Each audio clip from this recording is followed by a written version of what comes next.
Pada kesempatan kali ini kita akan membahas tentang pahlawan Islam yang terhebat, yaitu Khalid ibn al-Walid ibn al-Mughirah al-Makhzumi radhiyallahu ta'ala anhu.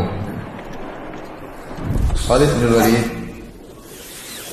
berasal dari Bani Makhzum, dan Bani Makhzum adalah kabilah yang merupakan saingan bagi kabilah Bani Hashim. Quraisy di bawahnya ada kabilah-kabilah kecil. Di antara kabilah yang sangat terkenal adalah kabilah dari Bani Hashim, yaitu kabilahnya Nabi SAW, dengan kabilah Bani Makhzum, yaitu kabilahnya Abu Jahal, dan juga kabilahnya Khalid ibn al-Walid radhiyallahu ta'ala anhu. Bapak daripada Khalid ibn al-Walid adalah Al-Walid ibn al-Mughirah, yang merupakan salah satu gombongnya orang-orang kafir Quraisy, dan dia adalah orang terdepan dari Bani Makhzum. Ibunya namanya Lubabah bintil Harith, dan dia punya bibi namanya Maimunah, istri Nabi SAW.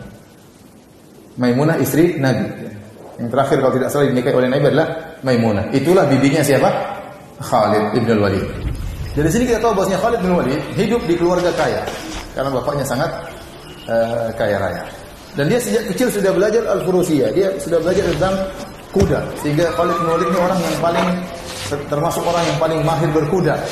Terutama kalau dia sudah naik kudanya untuk berperang, dia sangat hebat. Disebutkan hanya 2 orang yang bisa berperang dengan menggunakan 2 pedang sekaligus sambil menyetir kudanya dengan kedua kakinya. 2 orang tersebut Khalid bin Walid dan Zubair bin Awam. Setiap orang biasanya kalau nyetir kuda dengan tali kekangnya, untuk belok kanan, untuk belok kiri dengan berhenti. Itu kebanyakan orang seperti itu. Atau paling tidak mereka memegang tali kekang kuda dengan tangan satu, tangan satunya dengan memegang pedang. Tapi Khalid bin Walid, di antara kehebatannya, dia bisa memegang 2 pedang dengan kedua tangannya, dan dia menyetir kuda dengan kedua kakinya. Dia dan Zubair bin Awam radhiyallahu ta'ala anhuma jami'an. Ini di antara kehebatan Khalid bin Walid. Disebutkan dia adalah orang yang hebat dalam segala alat perang. Dia jago naik kuda sambil perang, dia juga naik onta, jago naik onta sambil berperang, ya. Sambil menyetir onta atau menyetir kuda dalam peperangan. Dia juga pandai memanah. Beliau juga pandai menggunakan pedang, menggunakan tombak, semua alat perang beliau hebat. Ini Khalid ibn Walid radhiyallahu taala anhu. Kemudian singkat cerita, Nabi sallallahu alaihi wasallam ya berhijrah dari Mekah menuju Madinah. Kemudian terjadilah perang Badar pada tahun 2 Hijriah. Khalid bin Walid tidak ikut dalam perang Badar. Kemana Khalid bin Walid? Ternyata Khalid bin Walid ada di negeri Syam. Dia tidak ikut perang. Dia tidak ikut perang dalam barisan kaum musyrikin.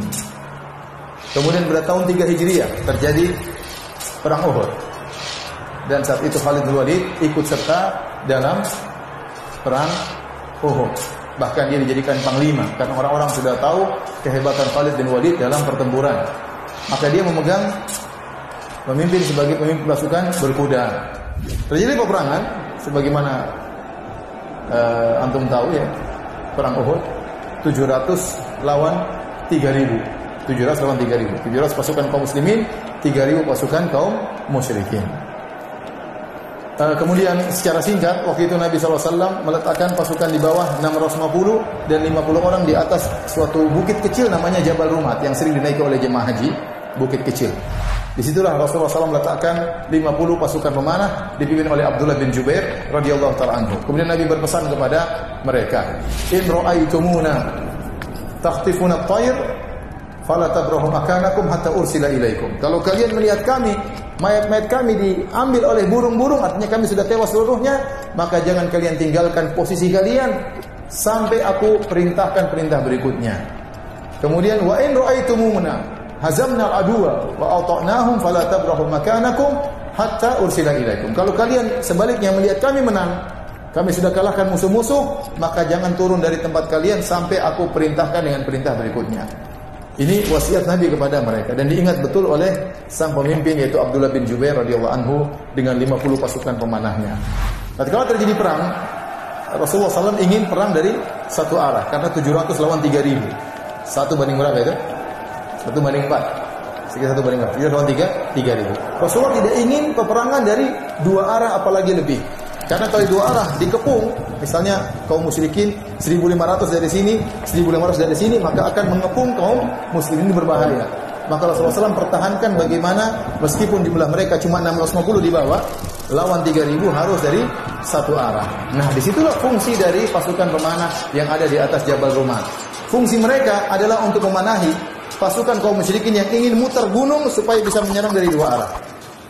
Dan yang ingin muter adalah Khalid bin Walid. Khalid bin Walid tahu peperangan seperti ini susah. Maka dia berpikir bagaimana bisa menyerang dari dua arah. Maka dia bawa pasukan berkudanya. Untuk muter dua arah selalu dipanah oleh Abdullah bin Jubair dan pasukannya. Terjadi berulang-ulang. Akhirnya Khalid gagal, tidak bisa menyerang dari dua arah. Akhirnya kaum musyrikin di awal peperangan tewas, berjatuhan, berguguran. Banyak mereka yang tewas, ya, bendera mereka terjatuh, tidak ada yang mengangkat bendera mereka, hingga mereka lari terbirit-birit. Semua lari, semua pasukan lari. Di antara yang tidak lari dan tenang menghadapi kondisi adalah Khalid bin Walid. Disebutkan di antara sifat pemimpin yang jago, yaitu dia tidak terbawa dengan suasana. Tetap dia melihat kondisi mana yang memungkinkan atau yang tidak memungkinkan. Bukan hanya berani, bukan hanya nekat, tapi juga perhitungan. Tapi akhirnya waktu orang pada kabur, Khalid bin Walid tetap perhatikan kondisi peperangan. Dari kejauhan dia melihat. Ternyata tidak lama kemudian pasukan kaum muslimin yang ada di atas gunung turun. Mereka melanggar perintah Nabi SAW. Kenapa? Karena mereka melihat pasukan yang di bawah sudah mengumpulkan ghanimah. Kata mereka, kita ikut saudara-saudara kita ambil ghanimah. Maka pimpinan mereka, Abdullah bin Jubair radhiyallahu anhu, mengingatkan, bukankah Rasulullah SAW sudah mewasiatkan kita tidak boleh turun? Kata mereka, perang sudah selesai, kita turun. Mereka beristihad tidak pada tempatnya. Kata Nabi, jangan turun sampai aku kirim putusan, perintah berikutnya. Akhirnya mereka turun, 40 turun, tinggal 10 orang di atas. Begitu tinggal 10 orang di atas, Khalid segera balik. Khalid tidak kabur, dia tetap bertahan. Dia dari kejauhan. Begitu tinggal 10, langsung dia balik, dia bunuh 10 orang ini. Akhirnya pasukan datang lagi menyerang dari dua arah.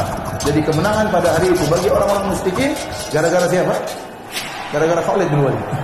Gara-gara Khalid ibn Walid yang cerdas dalam pertempuran. Tentunya karena sebagian sahabat menyelisihi perintah Nabi SAW.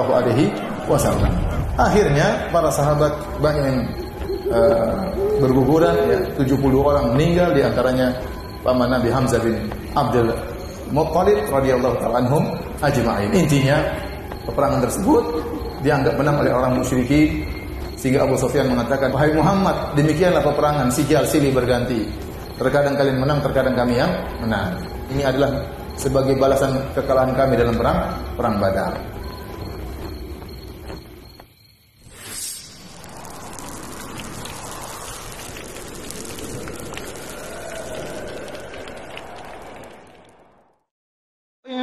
تنصروا الله ينصركم ويثبت أقدامكم